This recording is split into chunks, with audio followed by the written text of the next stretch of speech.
June 28th, 2005. Four Navy SEALs are about to make a decision in the mountains of Afghanistan that will haunt the survivors for the rest of their lives.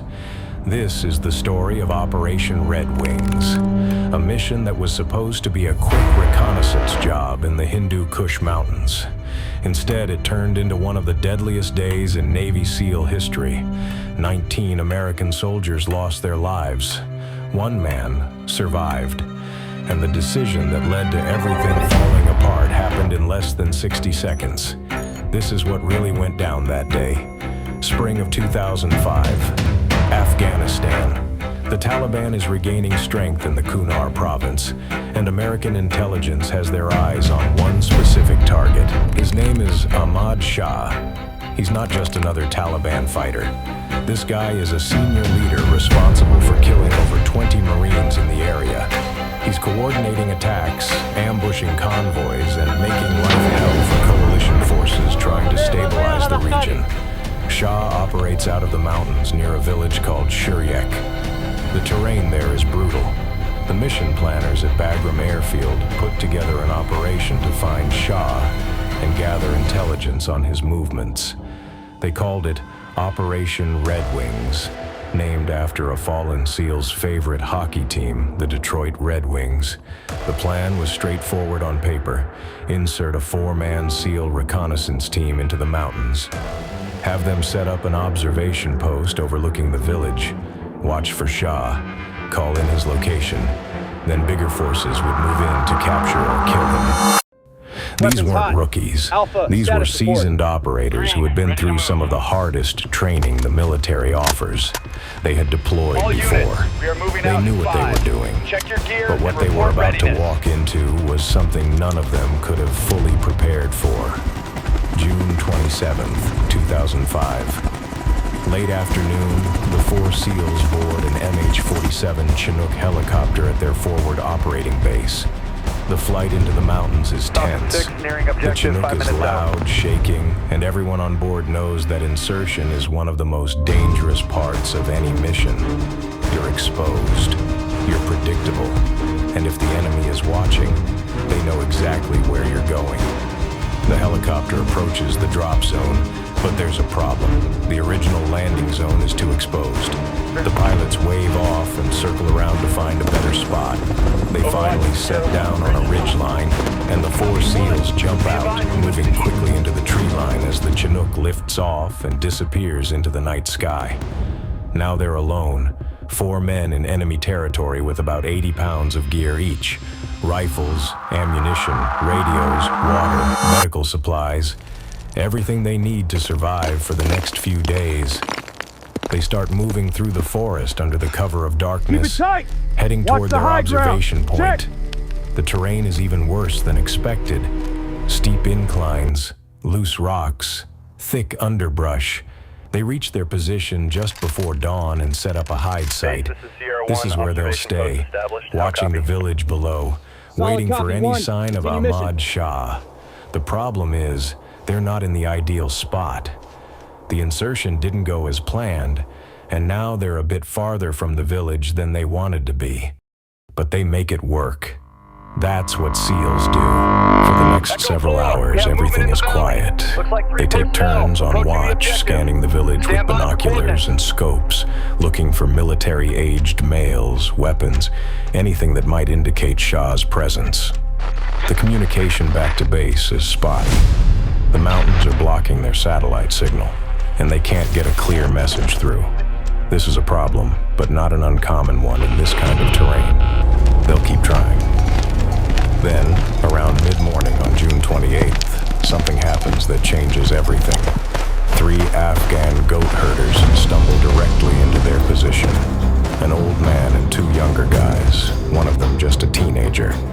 They're just locals, moving their herd through the mountains.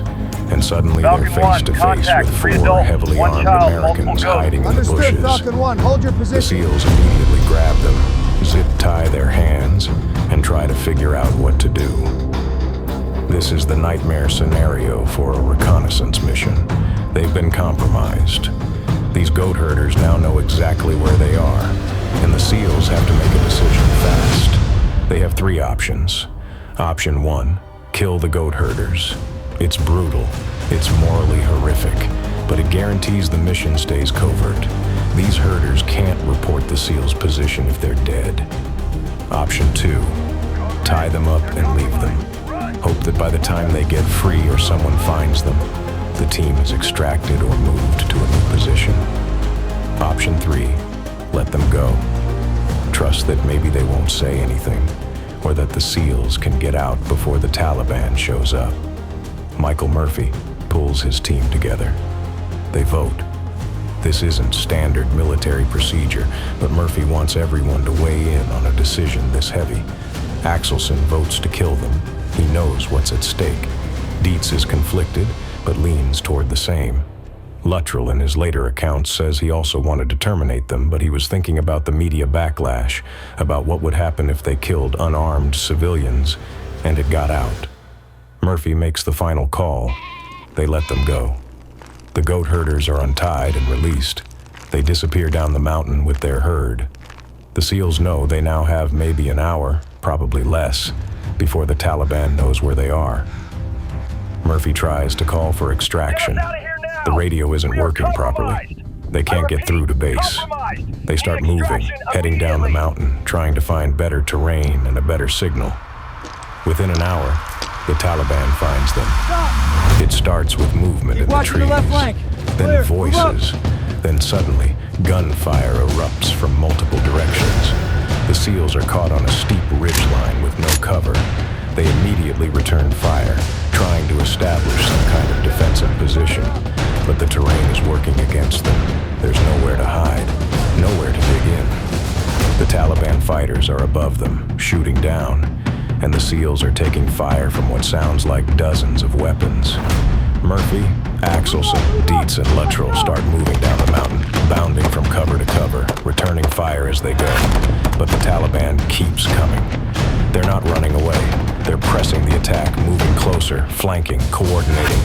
These aren't untrained farmers with rifles. These are experienced fighters who know this terrain and know how to use it. Danny Dietz is hit, then hit again. He keeps fighting. The SEALs are all taking rounds now, bullets impacting their gear, their weapons, their bodies. They're bleeding, struggling to breathe in the thin mountain air, and the firefight is turning into a desperate scramble for survival. At one point, the team is forced to jump off a cliff to escape the overwhelming fire. We're not talking about a small drop. This is a fall of 30, 40, sometimes 50 feet onto rocks and trees below. They're getting battered, breaking bones, but they keep moving because stopping means dying. Michael Murphy realizes their only chance is to call for help. But the radio still isn't working in the valley. The mountains are blocking the signal. So Murphy makes a decision that will later earn him the Medal of Honor. He walks out into an open area, fully exposed to enemy fire, to try to get a clear signal. He calls back to base, gives their position, and requests immediate assistance. While he's on the phone, he's shot in the back. He drops the phone, picks it back up, finishes the call, and then collapses. The call goes through. Help is coming, but the fight is far from over. Axelson and Dietz are both critically wounded now, still returning fire, still moving. Luttrell is hit multiple times, but somehow still functional. The three of them continue down the mountain, dragging themselves through the rocks and trees, trying to put distance between themselves and the Taliban fighters who are relentlessly pursuing them. Danny Dietz is hit again. This time it's fatal. He dies still holding his rifle, still facing the enemy. Matthew Axelson continues to fight even as he's losing blood fast. He and Luttrell get separated in the chaos. Axelson eventually takes cover in a small ravine and holds off the enemy as long as he can. He's found later, dead, surrounded by empty shell casings. He fought until he had nothing left. Marcus Luttrell is now alone. He's been shot multiple times, he's fallen off cliffs, he's dehydrated, and he's being hunted by Taliban fighters who know he's still out there. He crawls into a crevice and hides, trying to stay quiet, trying to stay alive. He can hear the enemy moving around, searching for him, calling out to each other. He stays hidden for hours. Back at base, the call for help has triggered a massive response. A quick reaction force is assembled. 16 special operations soldiers, including 8 more SEALs and 8 Army Night Stalker pilots and crew, load onto an MH-47 Chinook helicopter and take off toward the mountains. Their mission is simple: get to those coordinates and pull the team out. But as the Chinook approaches the area, it's flying into a hornet's nest. The Taliban is everywhere, and they're waiting. Someone on the ground has an RPG, a rocket-propelled grenade launcher. As the Chinook slows down to approach the landing zone, the fighter takes aim and fires. The RPG hits the helicopter directly in the tail rotor. The Chinook spins out of control and crashes into the mountainside. Everyone on board is killed instantly. 16 more American soldiers gone in a matter of seconds. It's the largest single-day loss of life for naval special warfare since World War II. Marcus Luttrell, hiding in the rocks, hears the explosion. He doesn't know what it is, but he knows it's bad. For the next few days, Luttrell is on his own. He's crawling through the mountains, drinking water from streams, trying to stay ahead of the Taliban patrols that are actively searching for him. At one point, he's found by local Afghan villagers. In an incredible turn of events, these villagers invoke an ancient Pashtun code called Pashtunwali, which demands that they protect guests, even at great risk to themselves. They take Luttrell in, hide him, and refuse to turn him over to the Taliban, even when threatened. The Taliban surrounds the village, demanding they hand over the American. The villagers refuse. They send word to a nearby U.S. base that they have a survivor. Eventually, after several tense days, American forces arrive and extract Luttrell. He's the only one of the 4 who makes it out alive. 19 Americans died during Operation Red Wings. Michael Murphy, Danny Dietz, and Matthew Axelson were killed in action on that mountainside. The 16 soldiers on the rescue helicopter were killed when it was shot down. Marcus Luttrell survived, but he carried physical and emotional scars for the rest of his life. He later wrote a book about the experience called Lone Survivor, which was eventually adapted into a film. Michael Murphy was posthumously awarded the Medal of Honor for his actions during the Firefight, becoming the first person to receive the award for actions in Afghanistan.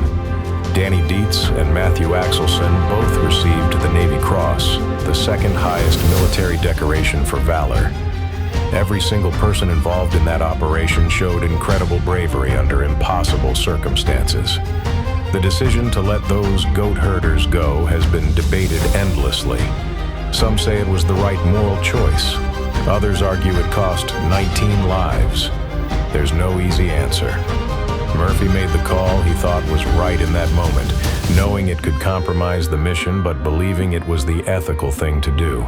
That's the burden of leadership in combat. You make the best decision you can with the information you have, and you live with the consequences. Operation Red Wings remains one of the most studied missions in modern military history. It's taught in military schools as a case study in decision-making, communication challenges, and the importance of proper planning and support. It's a reminder that even the best trained soldiers in the world can be put in situations where everything goes wrong, and survival comes down to willpower, luck, and the courage to keep fighting when all hope seems lost. The families of those 19 men will never get them back, but their sacrifice is remembered, their names are honored, and their story continues to be told so that we never forget what they gave and what they went through on that mountain in Afghanistan.